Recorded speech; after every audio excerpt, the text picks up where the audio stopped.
Sen gələndən mən sənlə başqalaşdım.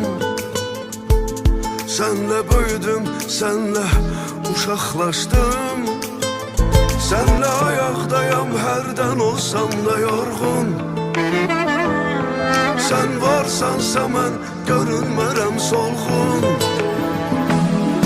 Oğlum, həyatımda yaşadığım ən ülvi duyğum. Oğlum, varlığınla sevinçdən gözlərim dolğun. Oğlum, yolun olsun həmişə xoşbəxtliyə dolu.